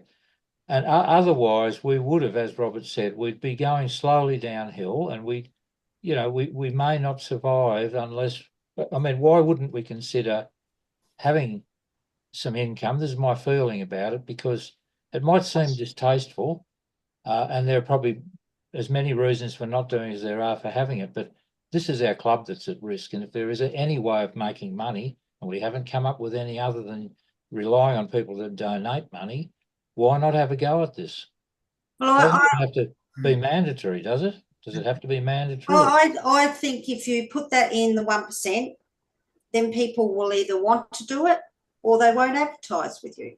So that's their choice as a member. So you could impose that 1%, and if they're happy to advertise their car through this club, then they will, and they'll pay the 1%. And if they don't want to, they'll advertise elsewhere.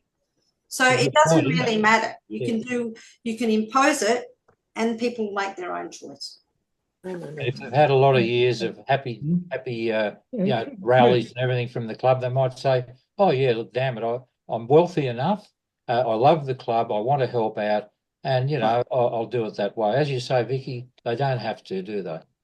No. Yeah. So maybe that's the way to go. But we're only talking about it, but I put my $2 worth forward. I'll just say what I had to say. Yeah, I agree. Sales tax wasn't quite the right word to use there. Tax is something that's imposed by government, and if you fail to pay the tax, you get all sorts of penalties. Commission as such is not. That's something you enter into voluntarily. Having said that, I'm not 100%. I'm still sitting on the fence, I'll be honest, of making it compulsory. I mean, if you send your car off to Shannon's, if you send your car off anywhere else, you're going to pay probably 10% sales tax and 10% seller's tax or seller's premium, and such buyer's premium. Seems to be they pay it away. That's very true. What I'm thinking, we don't charge advertising anymore.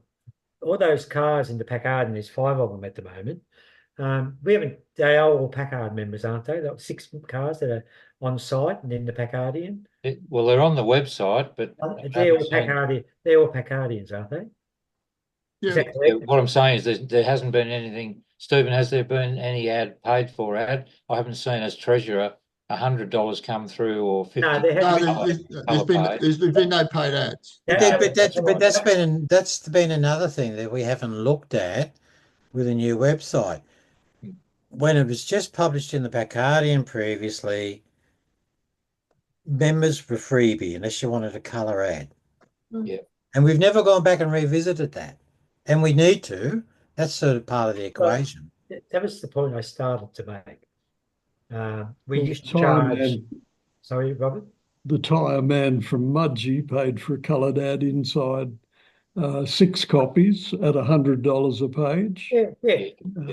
What I was going to say, rather than make the 1% upfront compulsory if you want to advertise either on the website, because on the website they get a bigger market than what they will through the PACA, or in the PACA, or both. I'm inclined to think we should charge an advertising cost like we used to. Admittedly, in the old PACA, black and white was free, colour was cost. Colour was more expensive.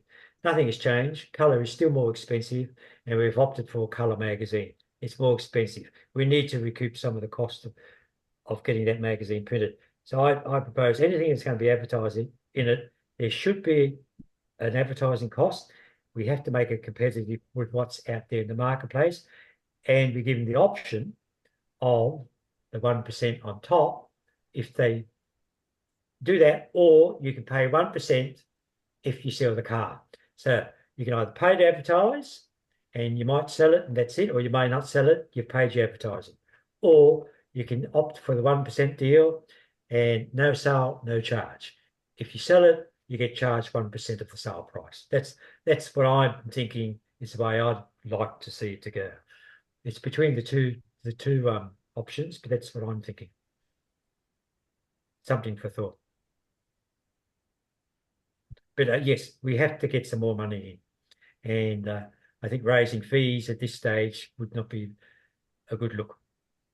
No, I agree. You don't want to be hitting people during the cost of living crisis, do you? Jan. Dan?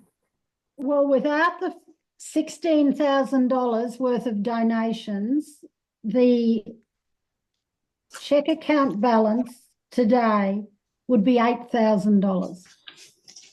Yeah, but also those donations, they were one-off for specific projects. Okay, it was generous. It was a donation. Yes, I get that.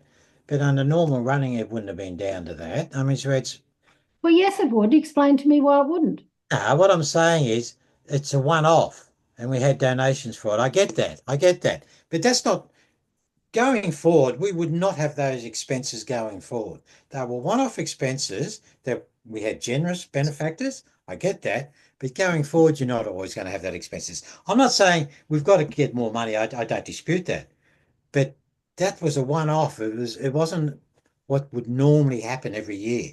That's not what I'm saying. What I'm saying is I know what you're saying, our Jan. current balance would be $8,000 I know what if you're we saying. hadn't have had those donations. I get that. I know what you're saying. But because we were looking at colorizing the magazine, because we were looking at building a website, which was going to cost, people put their hand up, said, yeah, I'll help you out.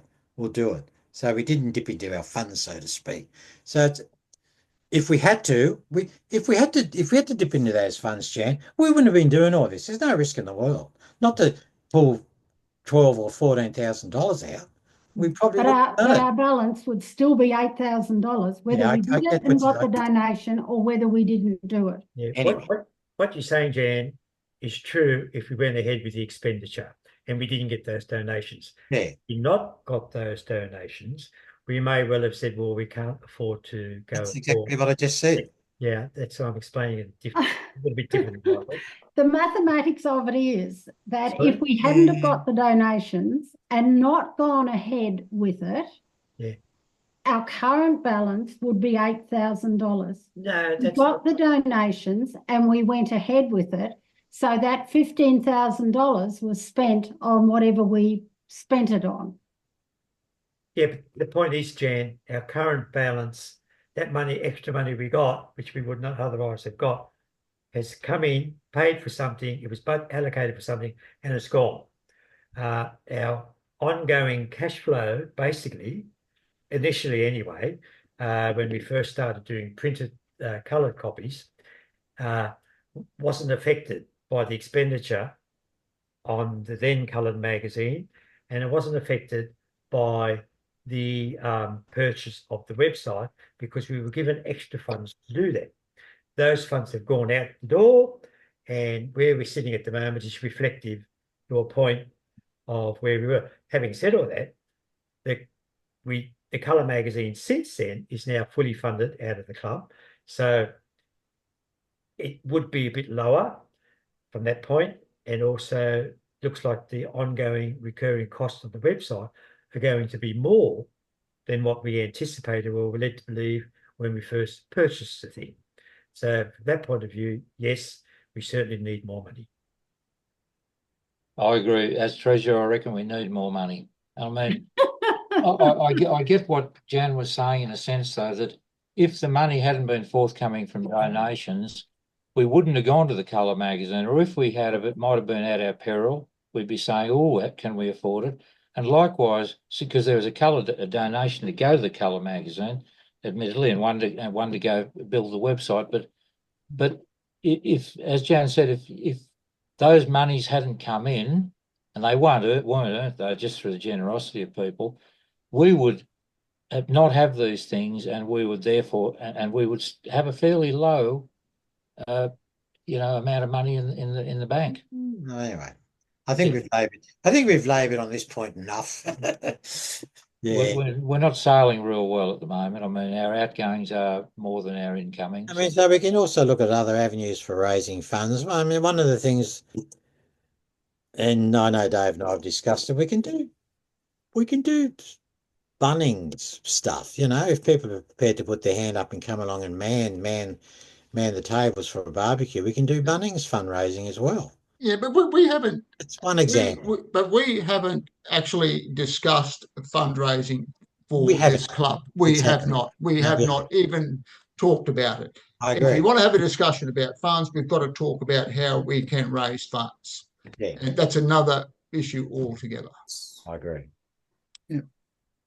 Bathurst Bridge Club had a Bunnings barbecue, made $1,400 profit a couple of weeks ago. That's better than PACA now. You can do a couple of those a year, If we could. Yeah. Yeah, Because but part of the mix to be considered would have to be this 1%. They're putting their money to charity. 1% commission charity. would have to be looked at. It should be looked at because 1%. Oh, yeah. That could be a good money raiser. By the same token, we're not supposed to be making a profit, but nonetheless, if we want to set ourselves well up for the future, and if the club folds through lack of interest, the money will all go to charity. Yeah.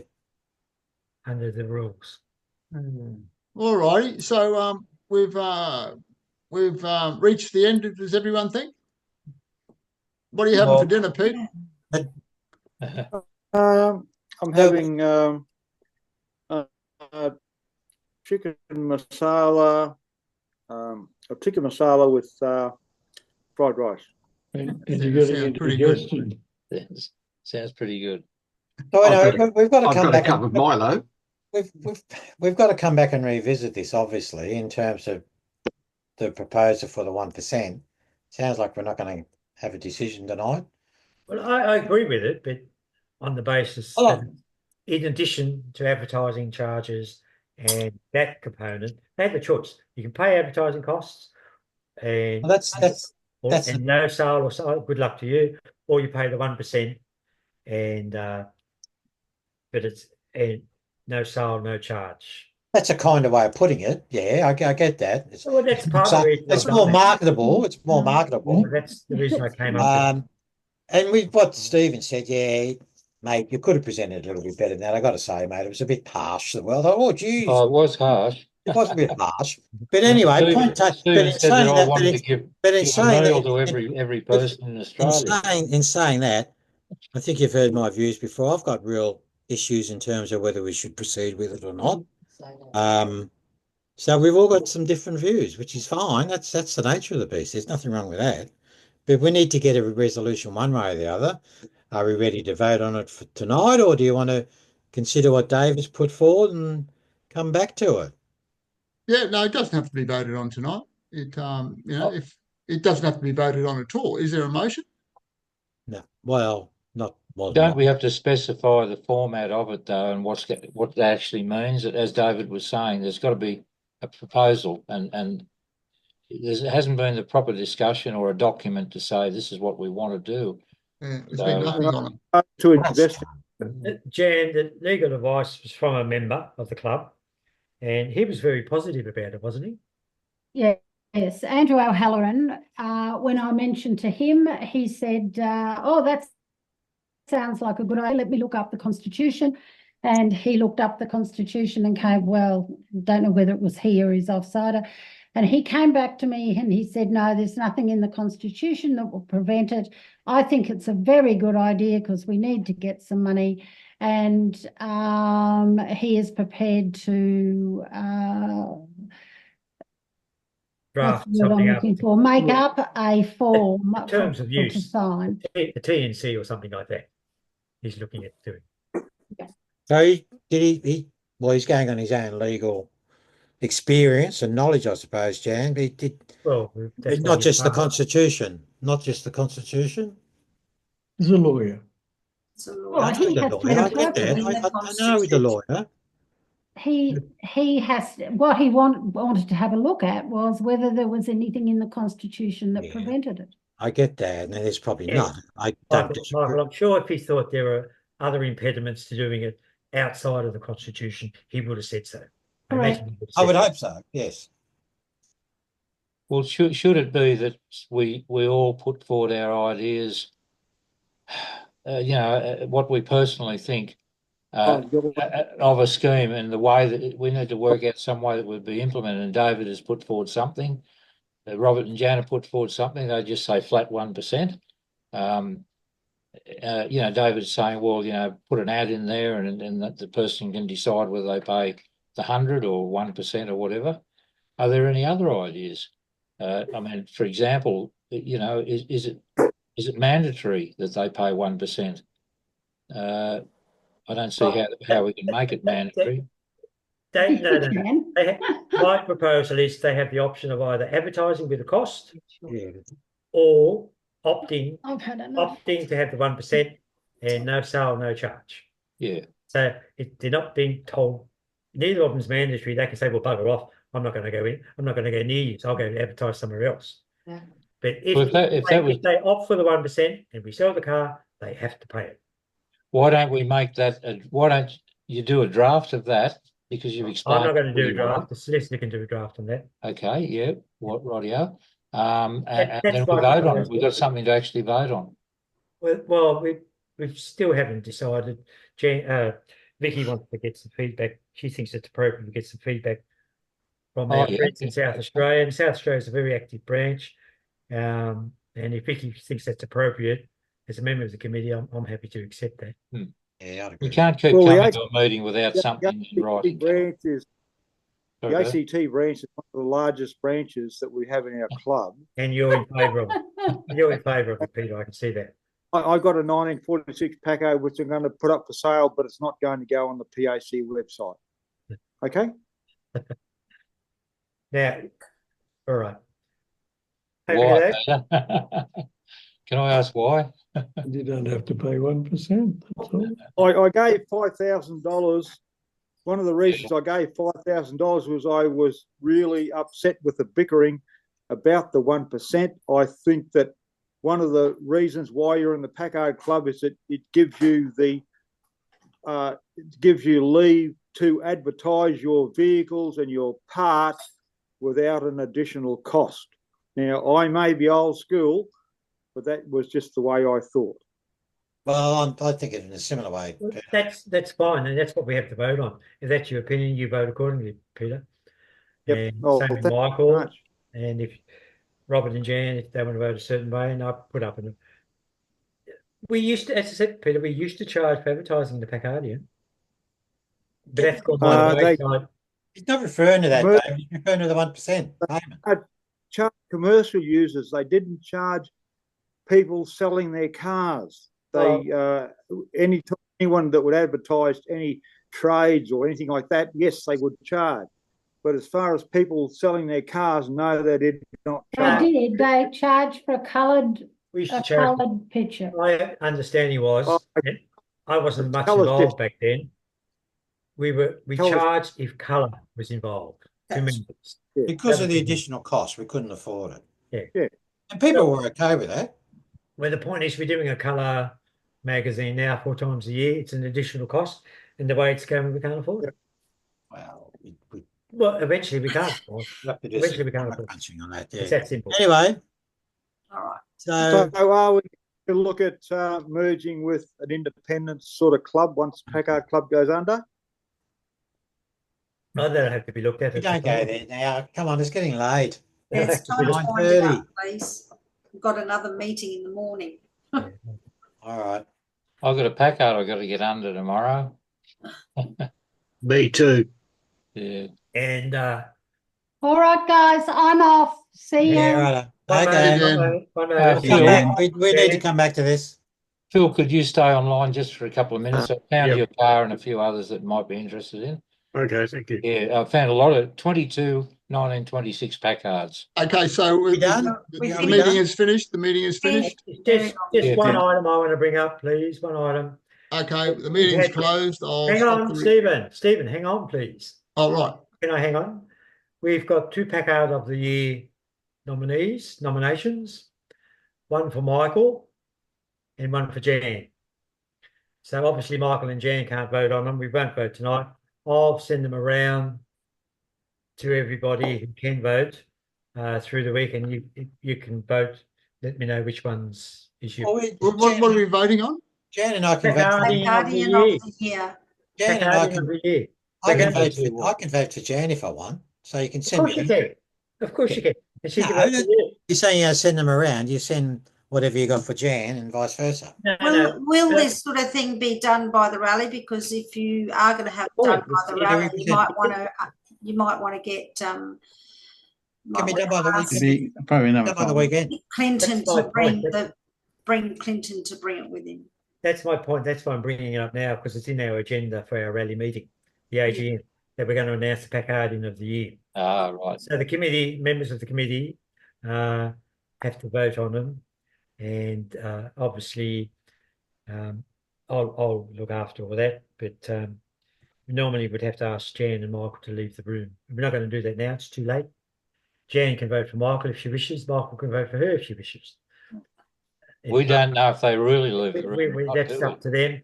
I'll tally up the votes and we'll take it from there. Okay. Yeah, I just say I had it a few years ago, so I'm happy to say piss off. I don't want to know. I'll send the nomination form around and we'll take it from there. Okay, time to go. Okay. Yeah. See you. If you hang on, Phil. I'm here. Can we just have a I'm out of minute? here. I'll see you guys later. See you. Okay, Yeah. I'll stop.